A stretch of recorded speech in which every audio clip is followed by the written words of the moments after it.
Yo, what's up, aliens? Ahi here. So today I want to talk all about rave stabs.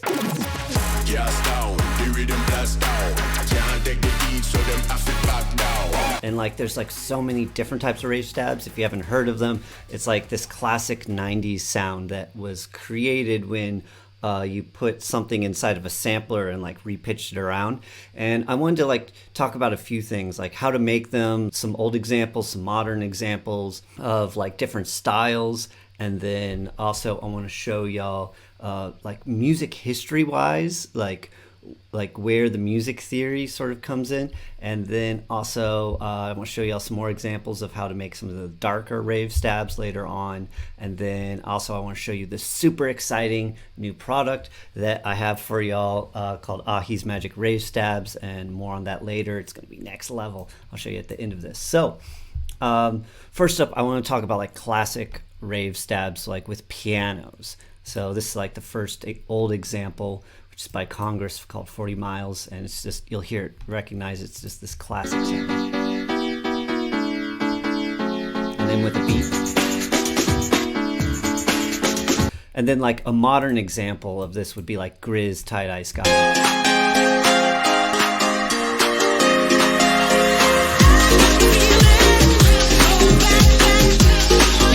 You can hear he was obviously inspired by like 90s rave music. So to do these kinds of things, what we'd do, we'd get some sort of piano sampler like this, and you just make a triad. So here it'd be like one note, doesn't matter what note it is, and then you'd go up 1, 2, 3, copy another note, 1, 2, 3, 4, and that is a minor chord. When the bottom two are spaced 3 semitones apart, and the top two are based 4 semitones apart. And you can change this to a major chord by just moving the middle one up. Here's the minor example and the major example. And you can tell like the major is like they got that happy quality tone, and that's what that first example was, that major kind of vibe. But then the minor's got more complex kind of emotions. And essentially what happened is that people would find piano hits like in the 90s, like from some record, and then they take that into a sampler. So here I'm going to render out this piano like that, and so we've just got this piano sample. Now what we could do is just sort of copy paste it over, like, and use it just in the sample wise, or we could put it here like in the Ableton sampler. We can literally just drop that in right there, and then we can control it with the MIDI notes. And so what's interesting here, if you played it, this E, you want to make sure that it's lined up with the transposition there. So when I play this E will play. But it's not just one note anymore. We're playing an entire chord. And so here's like an example of a pattern I came up with.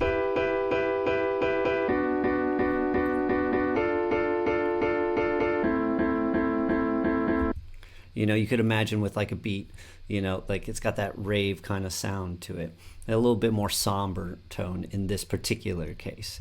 But it is still controlling this like fixed triad, and we're like moving it in step with like the fundamental root note, which is, you know, the root notes that are playing in here.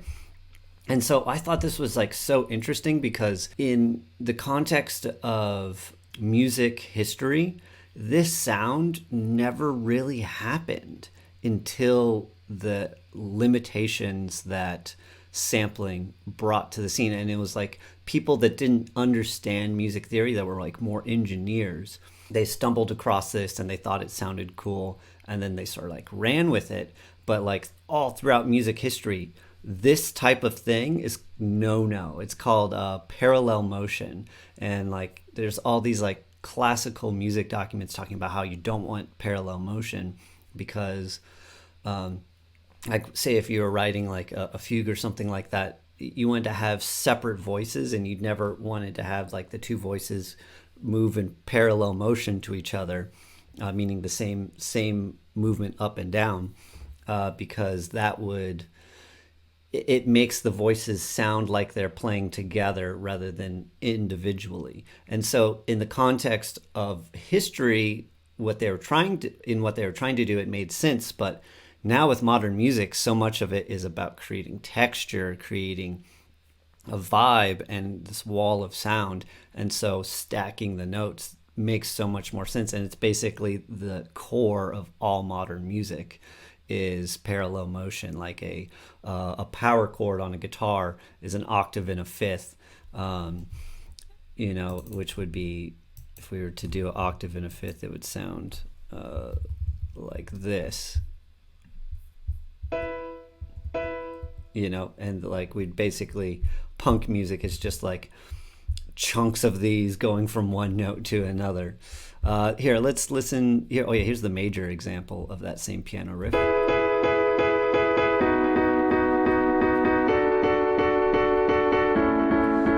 A bit sunnier kind of vibe there, And also we had some delay and reverb and compression on it. Those are the key things to like accentuate rave stabs. Also here's that Claude Debussy. I think so. Claude Debussy was one of the first artists to use parallel movement as like a musical choice. And I found this like How to Sound Like Debussy clip. Move chords and gestures with parallel movement. And just as a joke, I sort of chopped out one of those and like made some rave stabs with that. So you can see I've just pitched them around, and it's like a whole chord, so I'm pitching the whole chord up as well. And we'll just add some delay, reverb, compression. Not half bad right there. But then like people started going further with this, they started looking for other samples. One of this organ sample is such a classic sample. Here, I'll show you this one. You've got to show me love. That's from 1993, Robin S. Show Me Love. Super classic song. And then here's Eliza Rose, Baddest of Them All, which is like a TikTok hit right now. I love this song. And he uses that same organ concept. She's the baddest of them all. The baddest of them all. Such a good song. And so those are like more tonal aspects of it. But then people are looking for like darker tones, darker kind of energy. And here, The Prodigy, I think, was like one of the first artists to like really, really nail that. There's some earlier artists too, but like The Prodigy, I think, obviously gained a lot of popularity. Charlie says, here's an early always one, tell Charlie. your mommy before you go somewhere. So that sound is like the Hoover sound. It comes from, I think, a track called Hoover. I can't remember, but it's like this sound that's like pitch bending, while also like having lots of detuned voices. And a modern version of song with like a Hoover sound is the Steve Aoki and the Bloody Beetroots' Warp. Such a classic song.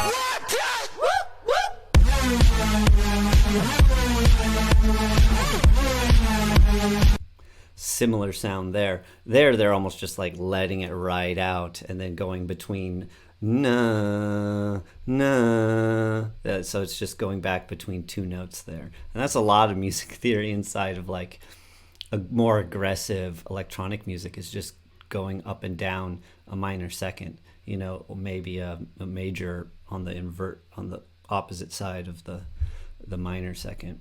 And then people started getting darker and harder, and I love this sound so much. This is I think one of the most classic hard rave sounds.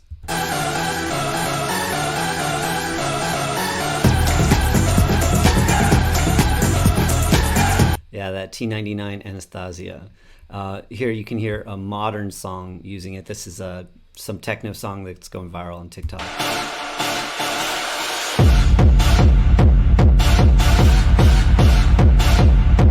So to make something like that, I want to show y'all. So here's this O Fortuna.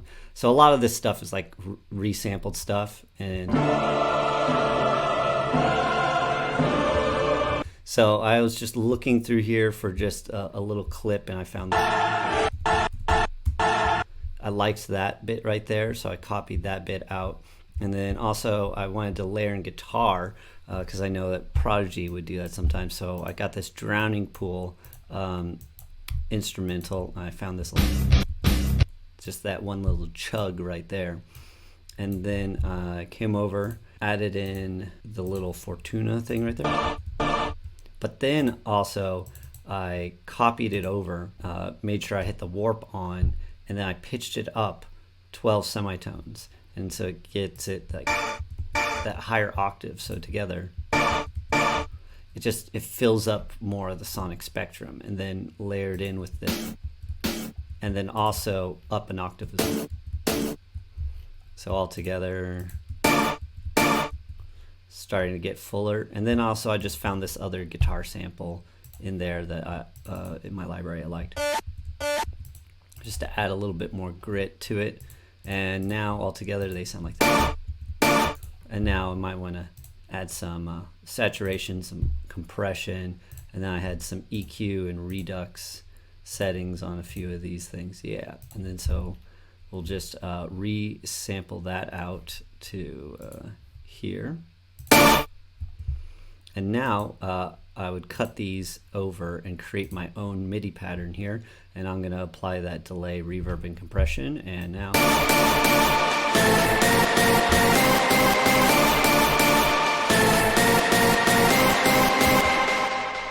super hard, right?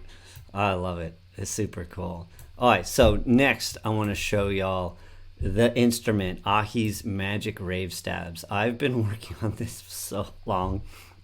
It's an instrument I've dreamed of. I wanted this instrument to exist for years, and I've finally done it. Just to give y'all just a sneak peek in here, it is a massive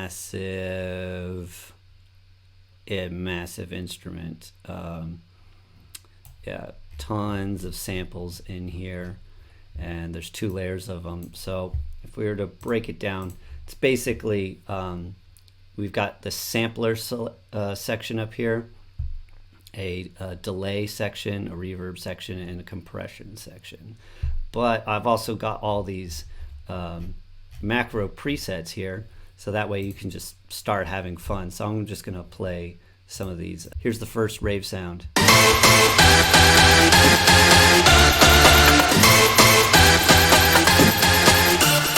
And then we'll just go through these presets.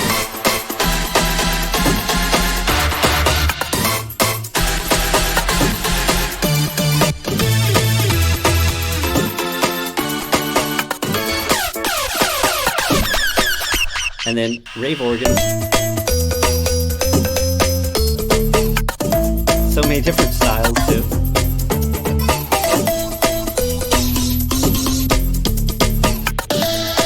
But then also some of these pianos.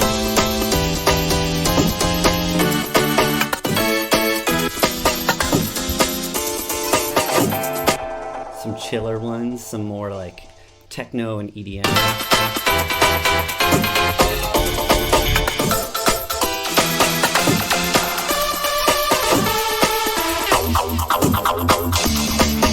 And then a lot of like chiller disco kind of vibes in here too.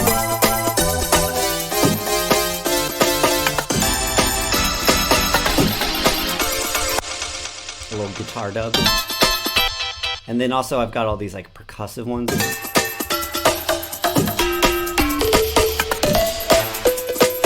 Cowbells.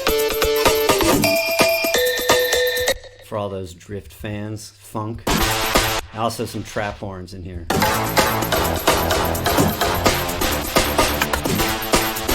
So yeah, let's see here. But also, so I'm going to be selling that instrument on my Gumroad. I'll put a link below for y'all. But also, I've got an upgrade that goes along with this. That is a pack of 75 Rave MIDI loops that includes these loops here I was just playing. And then also a Rave sample pack that includes a bunch of breaks, drum hits and whatnot that I use to make breaks, and just like some other cool stabs and whatnot in here. But I just want to show y'all some of these. Like that would be sick on one of these rave forms.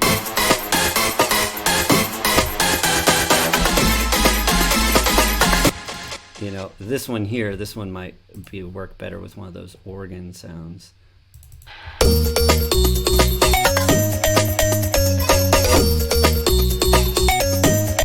so you can study the patterns and learn how to make your own. This one I bet would go well with that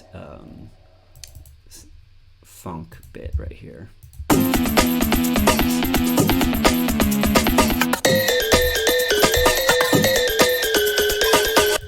All right. Well, I hope you all enjoyed that. Yeah, so this year has been really crazy for me. Sorry I haven't been making as many videos. I was out on tour with Taboo. Actually, I got to meet a ton of y'all, which was super cool. Thanks for coming up and saying hello. And next, I'm going to be going on another massive tour. I can't announce it yet, but it's being finalized right now. And I hope to see y'all out there on it, and then also lots of cool festivals this year. Let me know where I'll see y'all below, and also any other kind of topics that you'd like me to cover. I'm going to try my best, still stay on top of these. That way I can help y'all out as best as I can while being out on tour. Okay, I'll see y'all in the future. Peace, aliens.